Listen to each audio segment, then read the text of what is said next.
loves me. That's Yeah. We all love you. Okay.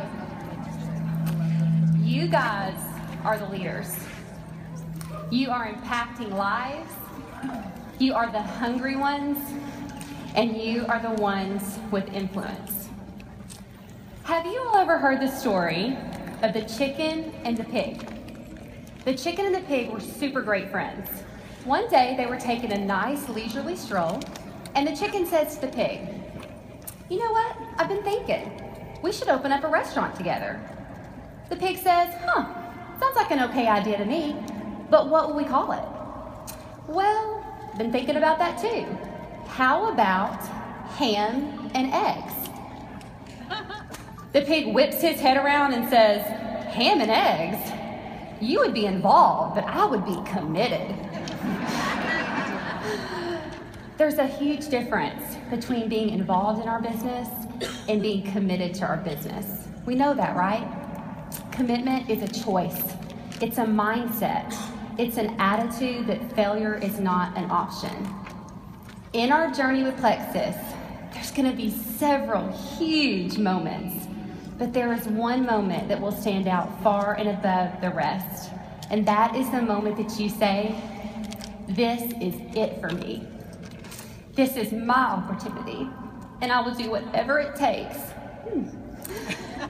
to see success, achieve my dreams, and realize my full potential." And I 100% believe that you can accomplish anything in your business if your belief is unwavering and you are ready and you are willing to act and commit. Woo! Commitment is a choice that is followed up by action. And before anything else, we have to commit. I 100% believe that you guys can do this. And you know what? In this room, we recognize there's a wide range. There are those of you that have maybe been with us for a few months, and those of you that have perhaps been with us for a few years. But what we want to do here, our goal is to provide you all with a few foundational and practical things that have worked to build and maintain momentum over the course of our journey so that you can go and do 3 key things: expand, engage, and then empower your teams. You know, last year I was in your seats. These seats right here. I was Senior Ruby last year at convention. And, you know, I was sitting here trying to strive to hit that jewel rank because I wanted to go to Maui. That was kind of the carrot that was dangling in front of me. And, you know, it took some strategic moves that I truly had to commit to achieve that goal. But you know what? I made it.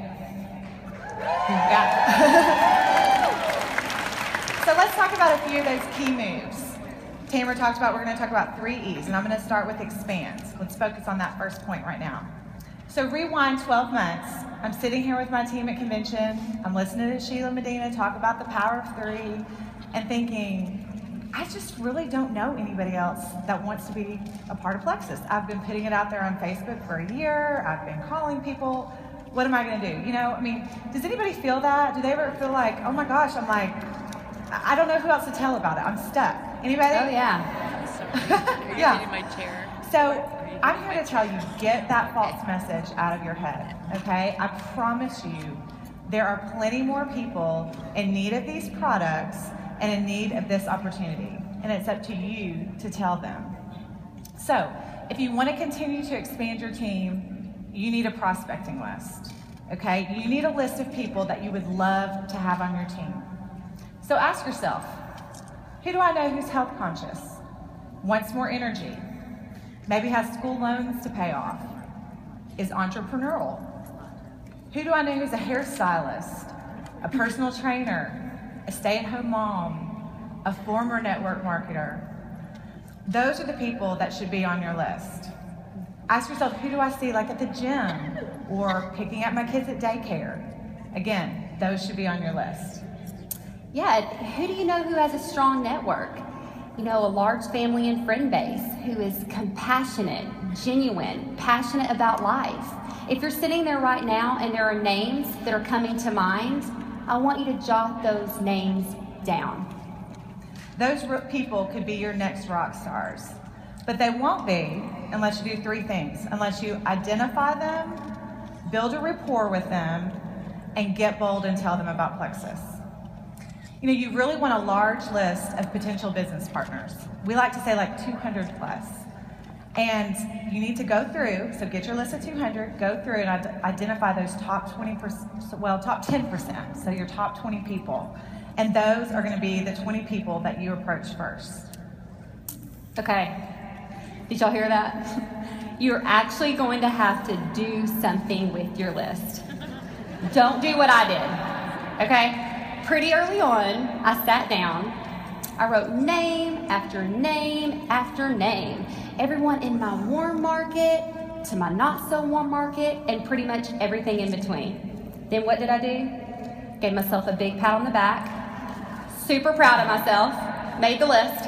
And then I picked up that lengthy list and I put it on my nightstand where it collected dust for at least 2 or 3 months. It was not until I lost a potential whose name was written on that list to another ambassador that I took it seriously. Picked it back up, and I acted on it. You guys, I committed to it.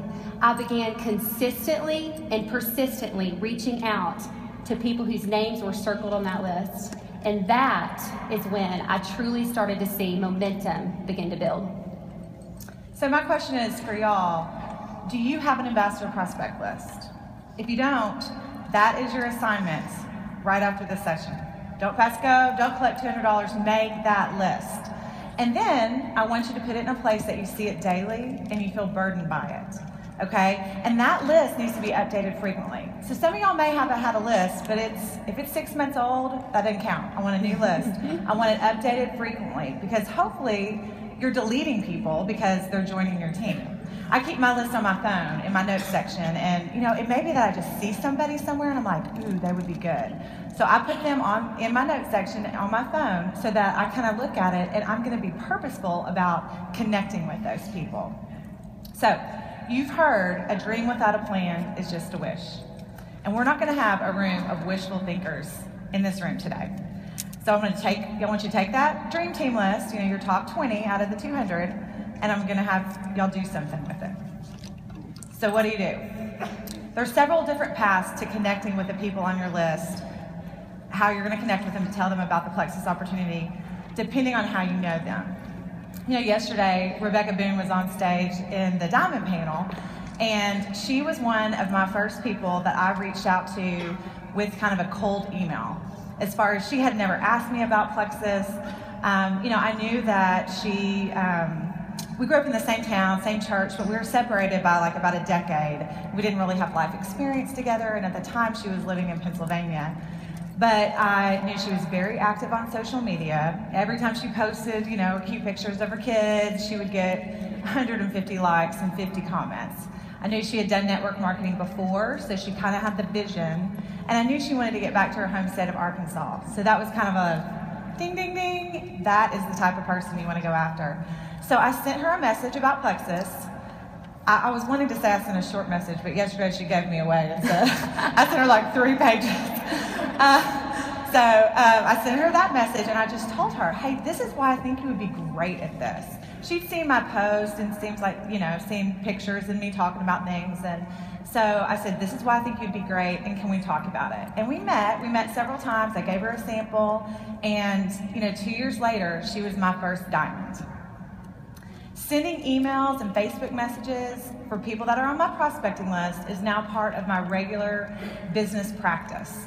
And, I'm going to tell you, it takes guts to send these messages. I did it as recently as a week ago, sent out 4 messages to people that I'd had on my list, but it's still hard to do that, So I'm going to tell you, if you send out 10 messages, you're going to get a handful of people that ignore you, and then you're going to get people that say no. But here's the deal. What if that one positive response was your first diamond? Are you going to remember any of those no's? You won't, I promise. You're gonna be like me, proud of my, first cold email prospect up there in front of 8,000 people. So, whether it's a Facebook email, a Facebook message, an email, a phone call, maybe a coffee date, I want you to remember one thing. When you're presenting that business opportunity or, products and that type of thing, make sure that when you're connecting with people that you're making them feel special, that you let them know that you care about them first and that business opportunity is second. Tell them why you think they're going to succeed in the business, and then give them some space to decide. And ask permission to follow up in kind of a winsome way. I think it's good, especially because with Facebook messages, we can tell, hey, they've seen it. And that's kind of like oh my gosh, are they going to reply? Are they going to reply? And 2 days later, they're like, they still haven't replied, but they saw it 2 days ago. That's like the worst. Anyway, I think it's always good to end those kind of reach out messages with something like, hey, I'll follow up with you in a couple days and just see if you have any additional questions. And that way it kind of puts a little bit of a soft pressure on them to have to reply to you. They know, hey, if I don't tell them one way or the other, then I'm going to keep hearing from them. So I might as well reply and let's get it over with. Okay, Tamara and I have several different prospecting messages for y'all to look at and tweak and go home and make it your own so you can start reaching out to your prospecting list. We're going to give all of that to y'all at the end of the sessions. We have a Facebook group that we've set up that you can access all the materials. We'll put everything in it. You can have the copy of these notes right here. So don't worry about all that. We do have that information for you. Okay, now, I just wanted to add, if there's somebody that you can physically connect with, reach out to them, find excuses to have coffee with them. If they, they're, do some play date at a park, make sure you're there. And again, you really want to make sure that you're letting them know you care about them first, that business opportunity is second. Doesn't mean that you can't be strategic. I'm not saying we're not, you can be a little crafty, but you know what I mean. Okay, we all have a unique network. But what if that network is kind of small? I'm sure some of y'all are like, 200? Oh my. I still want 200 people on your list. But if you can't sit down at your kitchen table and make that list from just the people that you know, you're going to have to hit the streets, okay? You're going to have to go and make new connections, new friends. Not everybody jumps on board Plexus with 5,000 Facebook friends.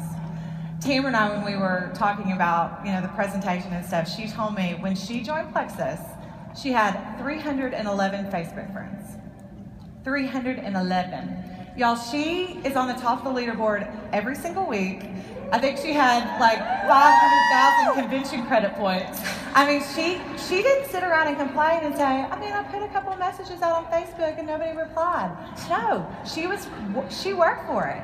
She went through, this is what she told me she did. She went through, friended old high school friends and elementary school friends. She made an excuse to friend her neighbor that she was connecting with so that they could see her Facebook post. She really worked to build those connections and build her market. So there's no excuses for y'all.